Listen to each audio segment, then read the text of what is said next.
오늘 말씀은 하나님 아들 예수 그리스도입니다. 여러분들이 오늘 본문을 읽은 것처럼 이 본문에 예수님의 족보가 쭉 나오잖아요. 예수님께서 이 땅에 하나님의 관심을 가지고 딱 하나님의 계획과 뜻에 따라서 오셨다라는 것을 이 한마디로 볼 수 있습니다. 오늘 설교를 통해서 왜 이게 중요한지를 다시 한번 보고 여러분들이 오늘 예수 그리스도는 내 인생을 걸만한, 내가 믿고 나아갈 만한 하나님이라는 믿음이 생기게 되길 바랍니다. 우리 서론에서요, 예수님께서 세례 받으실 때에 일어난 역사를 다시 한번 나누겠습니다. 지난주에 세례 요한을 통해서 세례를 받았잖아요. 그죠? 지난주는 세례 요한에 집중을 했습니다. 세례 요한이 그리스도를 증거했고, 세례 요한이 세례를 줌으로 말미암아 예수님을 그곳에 이제 드러냈다라는 이야기를 했습니다. 근데 지금 이제 나눌 거는 이제 예수님의 초점을 맞춥니다. 지난 주간도 예수님 초점을 맞추기도 했지만은 지난 주간은 세례 요한이고 이번 주는 다시 이제 예수님께로 온다 그러면 여기 보면은 세례 받으시고 기도하셨다라고 첫 번째 나와요. 그러니까 이게 뭐냐면 예수님께서 보통은 보면 물에 올라올 때 성령이 비둘기 같이 임했다라고 마태나 마가에나 나오는데 이 누가복음에는 어떻게 나오냐면 세례 받으시고 기도하실 때에 하늘이 열리고 성령이 비둘기 같은 형체로 그의 위에 강림했다. 그리고 하나님의 음성이 났다라고 하는 거예요. 여기 조금 차이가 있는데 어쨌든 하나님은 기도를 통해서 400년 동안 끊쳐버렸던, 사실은 말씀이 끊어졌거든요.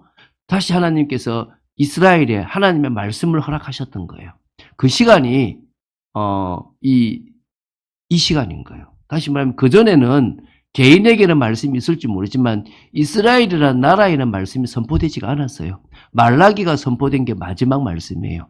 근데 이때 비로소 이제 하나님이 이제 그 세례 요한을 통해서 이제 하시면서 이제 선포하신 거죠. 뭐라냐면 너는 내 사랑하는 아들이라 내가 너를 기뻐한다라고 얘기하는 거예요. 자, 제가 이제 설명을 좀 할 때 삼위 하나님이 여기 다 나와요. 여러분 성삼위 하나님을 이야기할 때 이단 중에 하나가 뭐냐면 양태론이에요. 양태론. 뭔 얘기냐면 제가 여러분에게는 뭐가 되죠? 목사예요. 목사. 저희 아내한테는 뭐가 되죠? 남편이 되고 제 자식한테는 뭐가 돼요? 아버지.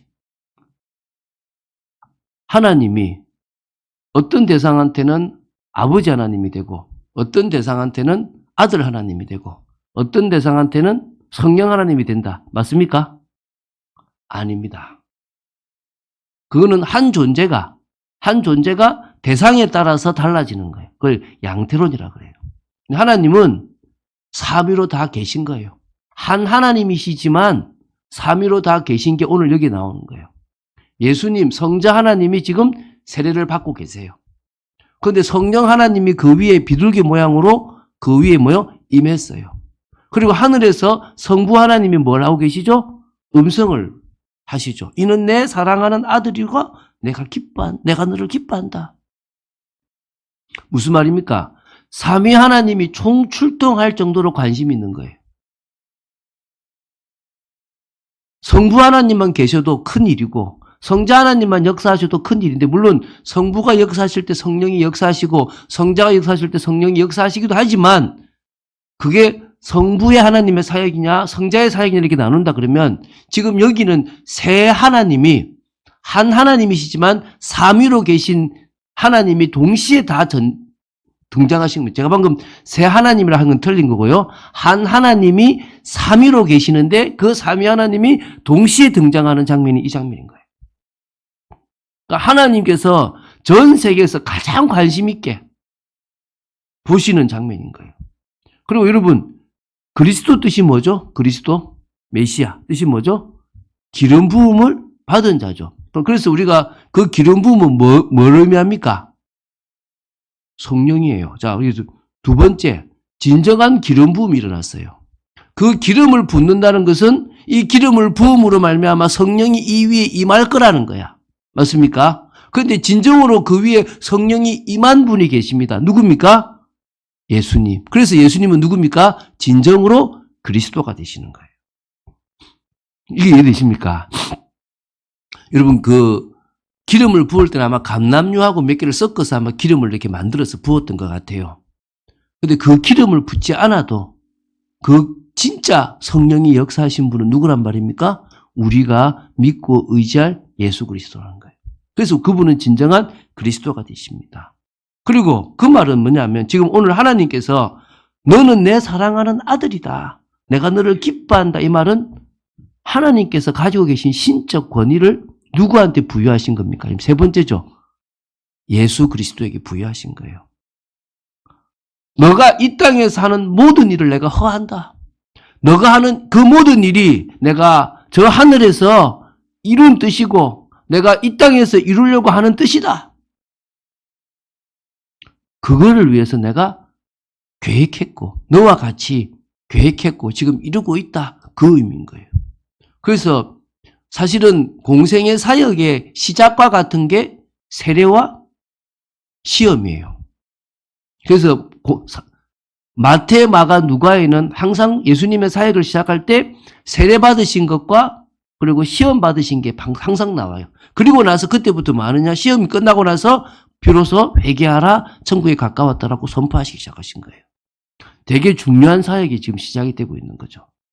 우리 여러분의 인생의 시작도 불신자들은 어떻게 합니까?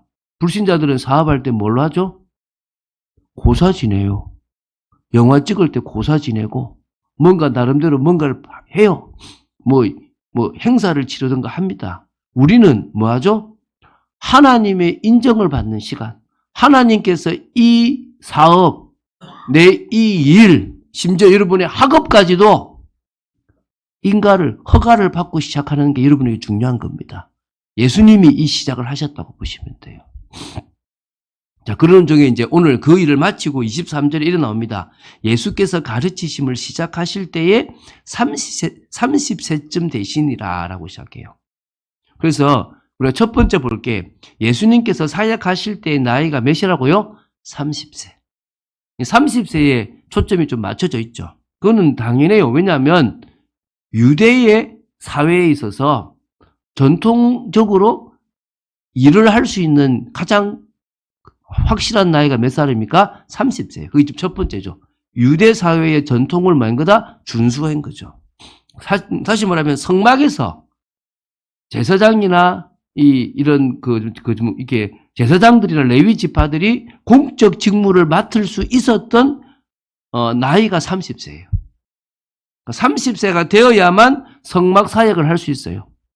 그전에는 사역을 할 수 있다 없다? 없다는 거예요. 그래서 30세 이전에는 어떤 공적 직무를 담당하기에 부족하다라고 생각하고 30세가 되면 그것을 충분히 감당할 수 있는 나이라고 봐요. 우리도 보면 30 됐다 그러면 야 이제 니 좀 철들었겠네. 20대의 그 철없음을 좀 버렸겠네라고 생각하잖아요. 이제 30을 다 돼가는 우리 많은 사람들이 있을 때 정말 제대로 정말 여러분들이 뭘 넣어야 되느냐 정말 이제 인생을 조금 알고 인생이 내가 생각하는 것처럼 호락하진 않구나. 사실 제가 사역을 할 때 가장 힘든 사람이 있어요. 어떤 사람이냐 그러면 20대인데 어릴 때부터 모태신앙이고 교회를 다녔는데 상처가 너무 많아. 나는 절대 교회 안 다닐 거예요. 나는 교회 싫어요. 라고 하는 사람한테 사역하기 되게 어려워요. 이거는 답이 없어요. 저는 교회가 틀렸고요. 세상이 맞다고 생각돼요. 라고 생각돼요. 그러면 저는 그 친구는 기다릴 수밖에 없어요. 고생 좀 하겠네. 한 30 될 때까지 이래저래 한번 해봐라. 한번. 네 마음대로 네가 원하는 대로 인생이 되는지 한번 살아봐라. 30쯤 되면 네 인생 좀 이게 인생이네 라고. 그렇죠.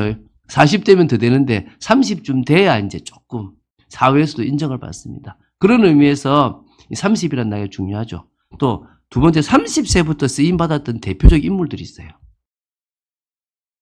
첫 번째가 누구냐? 요셉입니다. 요셉.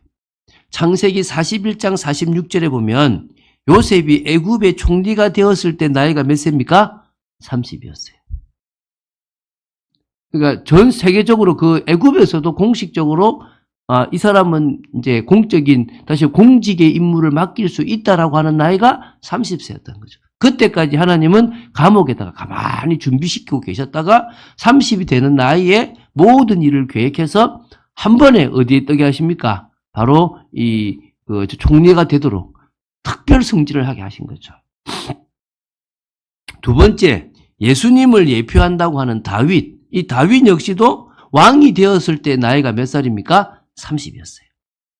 30세에 왕이 된 거예요. 그러니까 그런 의미에서 이 30이라는 것은 예수님께서 그냥이 아니고 이제 성경에서도 인정하는 나이고 하나님께서도 인정하시는 그 나이부터 사역을 시작하셨다는 거죠. 막 사람들이 여러분 제가 우리는 사실은 AD와 BC를 AD 1년에 예수님이 태어난 게 아니라고 말씀을 드렸죠. 그죠? 그러면 AD 1년으로 본다면 예수님의 나이는 4세가 되는 거예요. 왜냐하면은 예수님이 태어난 게 BC 몇 년이 됩니까? 4년, 5년쯤 되니까. 이리 돼버리는 거죠. 근데 우리는 이걸 했던 사람 자체가 잘못됐기 때문에 그걸 그대로 좀 쓰고 있을 뿐이지 예수님께서 그냥 AD 1년에 태어났다고 가정하신다면 몇 세가 되는 겁니까? 30세가 되는 게 맞고 예수님의 사역은 몇 년 하셨다? 3년 6개월 정도를 하셨다는 겁니다. 왜냐하면 4번의 유월절을 지켜요. 유월절 몇 번 지킨다고요? 4번을 지켜요. 유월절을 4번 지킨다는 것은 거의 뭐가 되느냐? 4월이 된다는 거예요. 그럼 거기서 또 며칠을 더 계셨어요? 40일을 더 계셨잖아요. 부활하시고. 그러면 뭐가 되는 겁니까? 그럼 약 6개월이 된다고 보시는 거죠. 그래서 예수님이 4번 유월절을 지키셨기 때문에 뭐가 된다? 3년 6개월 정도가 되고 십자가를 지시고 죽으신 겁니다. 그 사이에. 오늘 하려고 하는 얘기는 그 얘기보다 더 중요한 게 여기 23절에 보면 이렇게 나와요. 아까는 예수님께서 가르침을 시작하실 때쯤 30세가 되었다 그랬잖아요. 사람들이 아는 대로 요셉의 아들이니 요셉의 위는 헬리요. 사람들이 아는 대로 요셉의 아들이라고 그러잖아요. 근데 쭉 올라가서 마지막에 그 위는 뭡니까? 하나님이시니라. 그래서 사실은 요셉의 아들이 아닌 누구의 아들이란 말입니까? 하나님의 아들이다. 이게 지금 두 번째 나눌 거예요. 누구의 아들이라고요? 하나님의 아들. 이게 지금 계속 성경이 말하려고 하는 족보예요. 자, 성경에 기록된 예수 그리스도의 족보가 우리는 좀 관심 있게 봐야 돼요. 자, 여러분, 이게 지금 첫 번째인데, 이게 지금 성경에 예수 그리스도의 족보가 기록되거든요. 그 족보를 보면요. 예수님 말고도 족보들이 많이 나와요. 여러분, 가인의 족보도 나와요. 가인의 족보는 중간에 끊어졌죠. 언제 끊어졌을까요? 가인의 족보가 끊어졌을 때가 언제겠습니까? 가인의 족보가 지금도 이어지고 있을까요? 끊어졌을까요? 끊어졌습니다. 왜 끊어졌을까요? 예? 네, 말씀하세요. 네, 노아 때죠. 노아 때 다 죽었으니까. 노아 때 산 사람은 뭡니까? 셋의 후손이었던 노아와 셈, 함, 야벳만 있었으니까 가인의 후손은 다 뭡니까? 다 죽었다는 거예요. 그걸 끊어졌어요. 아예 없어요. 아예 없어요. 그 다음에 또 그러니까 제가 이제 중간에 나오다가 끊어지진 않았지만은 중간에 사라진 족보가 있는데 그게 누구 족보냐? 함의 족보. 또 누굽니까? 야벳 족보.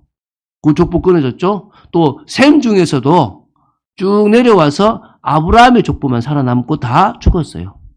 그렇죠? 또 아브라함의 자식 중에서도 이스마엘 족보는 사라져요. 또 에스의 족보도 사라져요. 그렇죠? 야곱의 12아들 중에서 요셉 족보도 사라지고 중간에 다 사라져요. 유다 족보만 쭉 남아가지고 내려와서 다윗 족보를 이어가지고 누구까지 옵니까? 예수님까지 오는 거예요. 그러니까 중간에 아예 멸절하는 것도 있지만은 중간에 족보를 기록하지 않고 더 이상 기록하지 않는 족보들이 많아요. 그런데 끝까지 아담부터 시작해서 쭉 끝까지 기록한 족보가 어디란 말입니까? 예수님의 족보라는 거예요. 그런 의미에서 이 족보를 하나님께서 뭡니까? 드러내시려고 했다는 거겠죠. 자, 예수님의 족보가 2개가 나와요.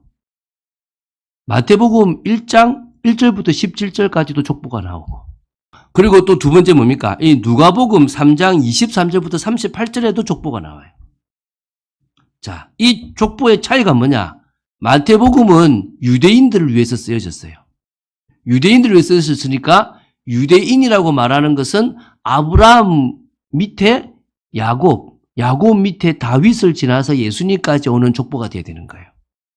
그래서 그 위에 아브라함 위에 족보는 나오지 않고 아브라함과 다윗의 자손 예수 그리스도의 계보라 그러면서 왕으로 오신 예수 그리스도를 드러냈기 때문에 다윗 밑에도 왕으로 나와요. 다윗 밑에서 뭐냐면 왕으로, 다윗 밑에 솔로몬 이렇게 해서 솔로몬부터 르호보암에서 왕의 족보가 쭉 나오는 거예요. 그렇게 나오고 하향식으로 쭉 나오는데 14예요.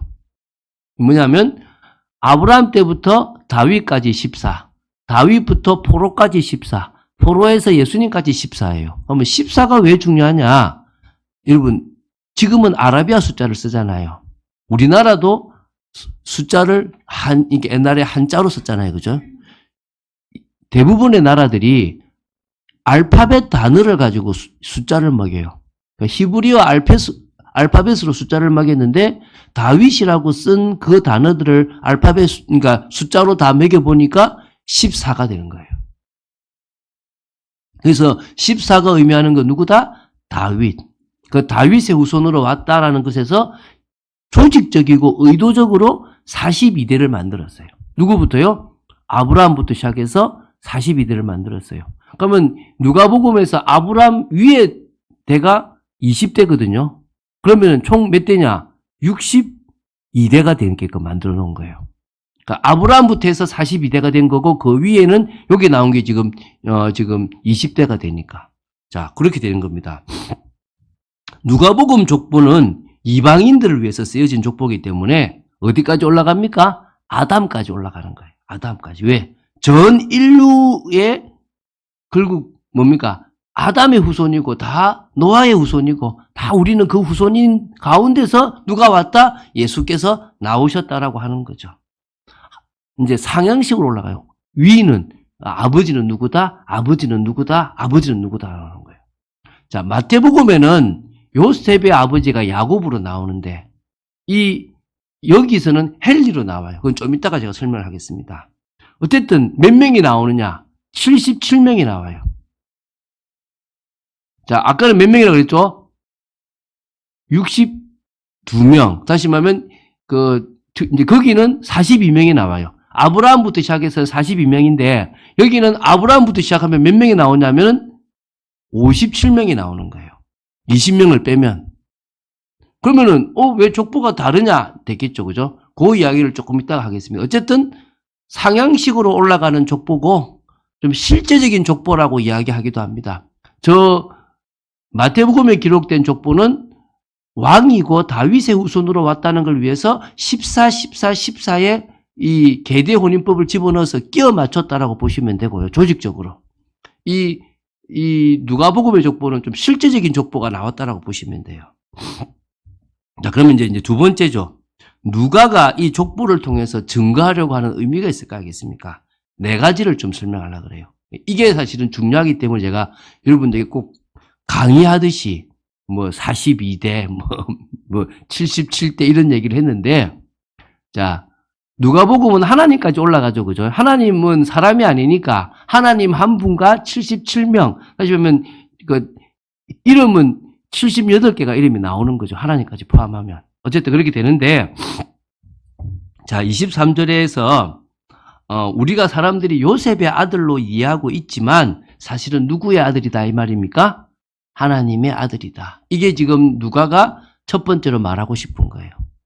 오늘 명심해야 되겠죠. 사람들은 뭐를 봅니까? 사람들은 이거를 지금 요셉의 아들로 알고 있습니다. 저 누구 자식이냐? 요셉의 자식 아니냐라고 보는 거예요. 근데 하나님은 뭐라고 얘기합니까? 아니다. 내 아들이다 라고 얘기하는 거예요. 오늘 그걸 명심하시면 좋겠습니다. 두 번째, 자, 그러면 하나님께서 첫 번째 만드신 사람이 누구죠? 아담이죠. 아담. 그리고 지금 마지막으로 기록된 사람이 누굽니까? 예수죠. 첫사람 아담. 그 다음 아담이 누구란 말입니까? 예수라는 거예요. 하나님께서 아들로 형상을 닮아서 처음으로 만든 존재가 아담이었는데 그걸 잃어버려서 인간이 비참하게 살아가지만 다시 그 하나님의 형상을 회복하고 다시 하나님의 자녀로 우리를 만들어줄 분이 누구다? 예수 그리스도라는 거예요. 그래서 아담은 산 영이라 그러고 예수님은 살리는 영이라 그래요. 원래 산 영인데 죽어버렸잖아요. 예수님은 그 죽은 인간을 다시 살리는 뭡니까? 영이 된다는 거예요. 요 족보에서 그게 나올 수 있다는 거예요. 왜? 하나님을 통해서 아담이 나와서 쭉 내려가서 누구까지 간단 말입니까?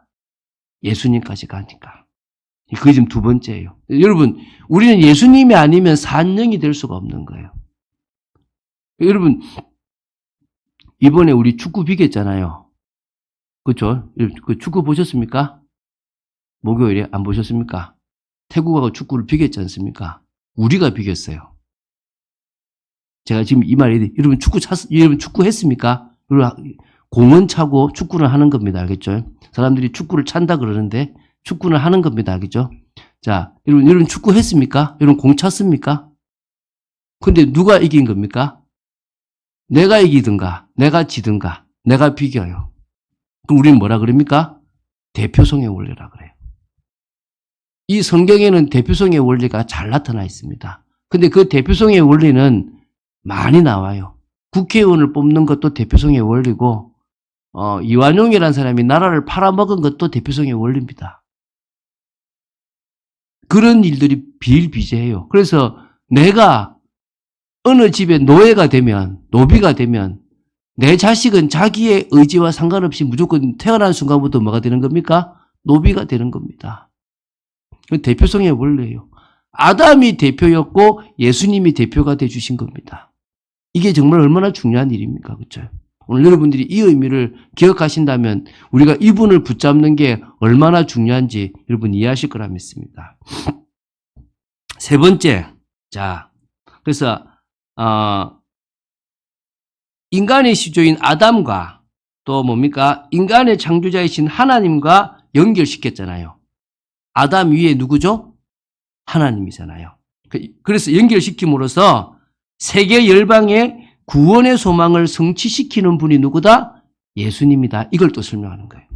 결국 하나님께서 예수님을 통해서 이 땅에 뭘 성취하신다고요? 구원에 대한 성취를 하신다. 이게 세 번째예요. 한번 좀 하고 정리해 봅시다. 네 번째는, 자, 마태복음의 족보가 사람들 요셉의 족보라고 봐요. 요셉의 족보. 근데 누가복음의 족보는 마리아의 족보로 보여요. 마리아는 안 나오는데요. 남성 중심이잖아요. 헨리란 사람이 요셉의 장인으로 본다는 거예요. 이해가 되십니까? 헨리를 누구로 본다고요? 요셉의 장인으로 본다는 거죠. 그러니까 요셉도 유다 지파고 마리아도 누구 지파다? 유다 지파라는 거죠. 다윗에서부터 나뉘어요. 다윗에서부터 솔로몬으로 나뉘고 나단으로 나뉘어지거든요. 마태복음은 솔로몬으로 나뉘어지고 누가복음은 나단으로 나누어져요. 마태복음은 누굽니까? 이 솔로몬으로 나누어지면서 14, 28대가 나오는 거고요. 요 밑으로는 더 많은 대수가 나오게 되는 거예요. 그렇게 지금 나눠지는 거예요. 그래서 족보가 누구의 족보다? 마리아의 족보로 보는 거예요. 많은 사람들이 그렇게 봐요. 그 족보를 무슨 족보로 본다? 마리아의 족보로. 그러면 자, 결국 여자의 후손이 맞다는 소리잖아요. 자, 그럼 네 가지를 다시 하겠습니다. 첫 번째 뭐라고요? 예수님은 요셉의 아들이 아니고 누구의 아들이다? 하나님의 아들이다. 이걸 설명하는 거예요. 두 번째, 첫 번째 아담. 예수님은 누굽니까? 두 번째 아담이 된다는 거예요. 죄와 사망의 권세를 가지고 오게 만든 첫 번째 아담이고 예수님은 그것을 해결하러 오신 인자이신 두 번째 아담인 거예요. 세 번째는 그래서 아담 위에 하나님을 둠으로 말미암아 하나님께서 예수님을 통해서 세계 열방의 구원의 소망을 성취하실 거라는 거예요. 이 세 번째예요. 그래서 우리는 예수님을 통해서 우리에게 뭐가 생긴단 말입니까? 소망이 생겨요. 저는 여러분들이 돈도 벌고 여러분들이 가정도 가지고 여러분들이 평안함도 가지고 여러분 인생에 좋게 되길 바랍니다. 그런데 절대 영적인 것 놓치고 그렇게 되지 않기를 바랍니다. 많은 사람들은 영적인 걸 놓치고 살아가요. 어제도 우리 한 청년한테 이제 전화를 했더니 밤늦게 바깥에 있어요 이렇게 이야기를 하더라고요. 그래서 이제 빨리 들어와서 내일 봅시다 했더니 네 그랬는데 오늘 아마 못 온 것 같아요. 그래서 뭐죠? 우리는 자꾸 육신적인 것에 많이 있는 거예요. 그럴 수밖에 없어요. 저희 자녀도 제가 아침에 억수로 깨웁니다.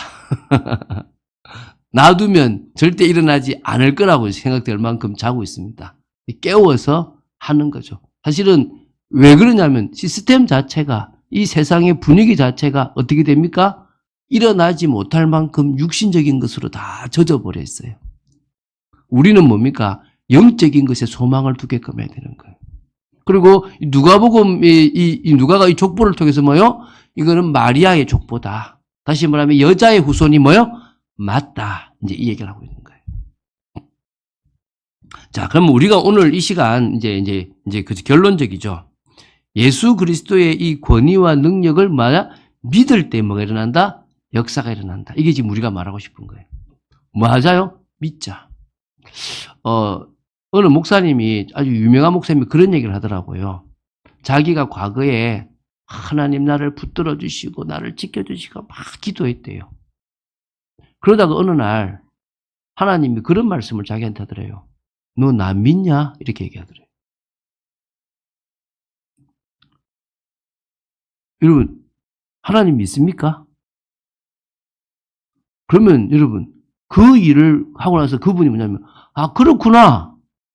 나는 연약해서 넘어지는데 나와 함께 하시는 그분은 나를 변화시킬 수 있구나. 믿었다는 거예요. 하나님은 뭐 하기를 원하신다는 겁니까? 믿기를 원하시는 거예요. 뭘 믿기를 원하신단 말입니까? 하나님의 능력과 예수 그리스도의 능력을 믿기 원하는 거예요. 여러분, 우리는요, 우리가 믿고 있는데 의지해요. 하나님을 안 믿고 사람을 믿으면 사람한테 전화해요. 하나님을 믿기 시작하면 진짜 하나님 앞에 기도하는 거예요. 하나님은 언제까지 여러분과 저를 기다리시느냐? 그 믿음을 가지고 하나님 앞에 기도할 때까지 기다리시는 거예요. 그럼 우리가 뭐 하면 됩니까? 오늘 예수 그리스도의 그 권위, 예수 그리스도의 그 능력을 믿으면 돼. 그래. 이 문제 내 방식대로 내가 원하는 대로 해결하지 않지만 분명히 주님은 당신의 방법대로 해결하시고 풀어가신다. 어제 우리가 가정 예배를 드리는데 저는 사실 출애굽기를 보면서 늘 의문이 들었던 게 하나 있어요. 그게 뭐냐 그러면 왜 예수님이 거짓말 아닌 거짓말을 하실까 이 생각이 들었어요. 무슨 말인지 잘 모르죠. 바로한테 가서 내 백성이 사흘 길을 가서 하나님 앞에 제사 드리게끔 하라라고 얘기를 하라는 거예요. 뭐라고 얘기해야 됩니까? 애굽에서 나갈 거라 내보내주라 이렇게 얘기해야 되는 게 맞는 거 아니에요? 근데 하나님이 뭐라고 얘기하라 그러냐면 내 백성을 저 사흘 길쯤 가서 제사를 드리게끔 하라 라고 얘기하라는 거예요. 근데 사실은 준비는 무슨 준비를 해요? 나갈 준비를 해요. 하나님 거짓말하는 것처럼 뭐지? 근데 어제 이제 다니엘 김 선교사가 이제 그 부분에 대해서 좀 이제 자기도 가지고 있는 의문들을 좀 풀어 얘기를 하더라고요. 조금 저한테 공감이 왔어요. 제가 지금 그 거짓말을 얘기했지만 하나님은 거짓말하신 분이 아니십니다. 사실 맞죠? 사흘 길을 가서 제사를 드리는 건 분명히 맞는 겁니다. 맞습니까? 틀린 얘기가 아니에요. 그건 분명히 맞는 얘기예요. 근데 중요한 것은 뭐죠? 그것에 대해서 하나님은 또 다른 생각을 갖고 계셨고 그것에 강팍했던 존재는 누굽니까? 바로였다는 거예요.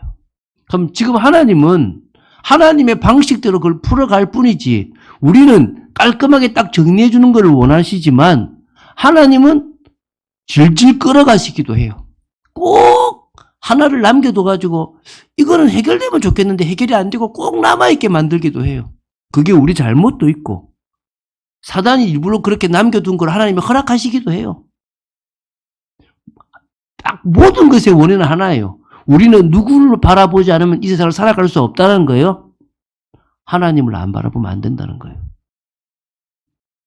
하나님을 안 바라보면 안 되게끔 사단이 하든지 내가 틀린 실수를 하든지 그걸 가지고 늘 하나님 바라볼 수 있도록 안전장치와 같은 걸 꼭 만들어 놓는다는 거예요. 우리는 뭐 하면 됩니까? 믿고 그분을 늘 의지하고 나가면 된다는 거예요. 이 말 제 말 이해되십니까? 오늘 하나님이 예수 그리스도로 이 모든 일을 하시겠다고 하셨고 그렇게 예수님이 오셨고 예수님은 하나님의 아들 하나님이십니다. 그렇다면 우리는 뭐 해야 됩니까? 우리가 있는 현장에서 가장 누구를 바라보자고요? 하나님을 바라보자고요. 예수 그리스도의 믿음으로 나아가자라는 거예요. 세 가지를 이야기하겠습니다. 첫 번째 뭐냐? 하나님이신 예수 그리스도를 믿으라는 겁니다. 그 믿을 때 뭐가 나는 겁니까? 역사가 일어난다는 거예요. 예수님은 삼위 중에 성자 하나님이십니다. 요한복음에 보니까 전 우주를 창조하신 창조주 하나님이십니다. 그러면 가장 나를 잘 아는 거예요. 가장 나를 처음부터 만드신 그분이신 거예요. 그렇다면 나의 것을 바꾸시지 못할 게 없습니다. 여러분 끊고 싶은 게 있습니까? 여러분 변화시키고 싶은 게 있습니까? 여러분이 달라고 하는 것을 다 주시지 않는 것은 여러분이 정욕으로 쓰려고 잘못 구하는 것이기 때문에 안 주시거나 지금은 필요가 없어서 안 주실 뿐입니다. 그러나 여러분이 바뀌기를 원하는 기도는 하나님이 다 해주십니까? 안 해주십니까? 해주십니다. 다시 말하면 그분은 나를 가장 믿음의 사람으로 가장 나를 하나님이 원하시는 사람으로 바꾸실 수 있는 분이십니다. 할렐루야. 그렇게 믿으라는 거예요. 여러분 그분은 지금도 전 세상을 통치하세요. 사단이 불신자를 통해 가지고 사단이 어떨 때는 우리를 통해 가지고 이 세상을 막 지배하고 다스리고 지멋대로 망가뜨리고 있지만 여전히 그분은 이 세상을 통치하시고 여전히 그분은 여러분의 상관에 목줄을 쥐고 계십니다. 믿습니까? 여러분이 가장 싫어하는 사람의 목줄을 쥐고 계신 분이 누구십니까? 하나님이시고 예수님이십니다. 믿습니까? 아무리 연약해도 주님이 들었으면 세계복음만 하는 거예요. 제가 늘 예로 들잖아요. 저는 삼손이 나귀 턱뼈 있잖아요. 나귀 턱뼈 이렇게 툭 튀어나온 나귀 턱뼈. 그 나귀 턱뼈를 쥐고 블레셋 군사, 우리 서장훈보다 더 큰 사람 몇 명을 죽였느냐. 그것도 무장한 1000명을 때려 죽였어요. 뭘 가지고요? 나귀 턱뼈를 가지고. 그 제가 탁 생각하면서 저 나귀 턱뼈를 내가 쥐면 어떻게 하겠냐. 애들하고는 싸우면 이기겠죠. 이 초등학생이 애들하고는 그렇지. 그런데 제가 싸워 이길 수 있겠습니까? 그런데 그게 누가 그것을 지느냐에 따라서 제가 그러다가 그렇다. 우리 마누라가 지면 공국은 끓이겠네. 그렇죠. 그렇잖아요. 여자가 지면 그 공국은 끓일 거 아닙니까? 근데 제가 지면 이거 아무 쓸모 없는 거야. 차라리 뭐요? 칼이 더 중요하거나 총이 중요하지. 그 나귀 턱뼈가 뭐가 돼요? 근데 삼손은 나귀 턱뼈 가지고도 뭐 할 수 있단 말입니까? 1000명의 무장된 군사를 때려 죽일 수 있는 거예요. 제가 그때 딱 깨달았어요. 그래. 내가 이쑤시개만도 못한 존재라도 상관없다. 하나님이 나를 쥐시면, 예수님이 나를 선택하시면 나는 세계복음 한다. 믿음이에요. 오늘 여러분에게 뭐가 필요하다는 겁니까? 믿음이 필요한 거예요. 제가 그걸 믿고 나서 저는 누구한테든지 당당하게 가는 겁니다. 제가 그거 믿고 나서 그 사람에게 맞춰서 돈 얘기도 하고 어떻게든 얘기도 하지만 결국은 하나님의 뜻대로 갈 거라고 저는 믿고 있는 거예요. 두 번째, 참 구원을 주신 예수 그리스도를 믿을 때 뭐라고요? 참 구원을 주신 예수를 믿을 때 우린 죄에서 벗어납니다. 할렐루야. 사단의 권세에서 벗어납니다. 사망의 권세에서 벗어납니다. 더 이상 사단의 지배에 있을 필요가 있다 없다? 없습니다. 목사님 저 계속 속고 있는데요. 맞아요. 속아요. 저도 속아요. 왜죠? 통로를 만들어 놨어요. 체질을 만들어 놨고 나한테 영적 문제를 만들어 놨어요. 나한테 집착하는 걸 만들어 놨고 나한테 중독된 걸 만들어 놨어요. 그래서 나는 여전히 뭐요? 주님 바라보고 싶은데 저것 보고 있어요. 끌려가고 있어요. 그런데 내가 그리스도를 계속 믿고 나갈수록 나는 자유하고 나는 치유되고 나는 회복됩니다. 저는 그걸 믿습니다. 여러분도 마찬가지입니다. 참 구원을 주신 예수 그리스도를 믿을 때 이미 사단의 권세에서 완전 벗어났고 사단의 영향력에서 벗어나 성령의 영향력으로 들어갈 줄로 믿습니다. 그게 자유입니다. 그게 뭐요? 다른 겁니다. 제가 이번 주에도 지난 주간에도 어떤 대표님 한 분을 만났어요. 저보다 9살 많더라고요. 외국인을 이렇게 아내로 맞았는데 몇 개월 살다가 이 외국인이 어떻게 해가지고 했더니 이제 갔는데 자기는 그 아내였던 그 외국인 때문에도 화가 났고 또 그 외국인을 자기 아내를 이렇게 꼬셨다라고 하면서 그 목사라고 하는 사람을 막 하는 4년 가까이를 막 법적으로 막 하기도 하고 할 수 있는 걸 다 동원한 거예요. 제가 만났는데 잡혔더라고요. 잡혔어. 제가 물었어요. 만약에 이 여자분이 돌아오면 어떻게 할 거냐. 그러니까 하는 얘기가 자기 품에 앉아 있으면 이 여자가 누구하고 잤을까? 이 생각 들어서 같이 못 살 것 같아. 그러면은 뭐 때문에 이렇게 4년 동안을 지금 삶도 안 되고 사업도 안 되고 이렇게 살아가냐? 라고 얘기하니까 저 사람을 용서 못해서 내가 죽이든가 뭘 해야 되겠대. 자, 그러면 대표님 정신 차리라. 일단 돈 벌어라. 정말 그 사람을 하고 싶으면 지금 대표님이 가지고 있는 자료 갖고는 절대 저 사람 고소 못한다.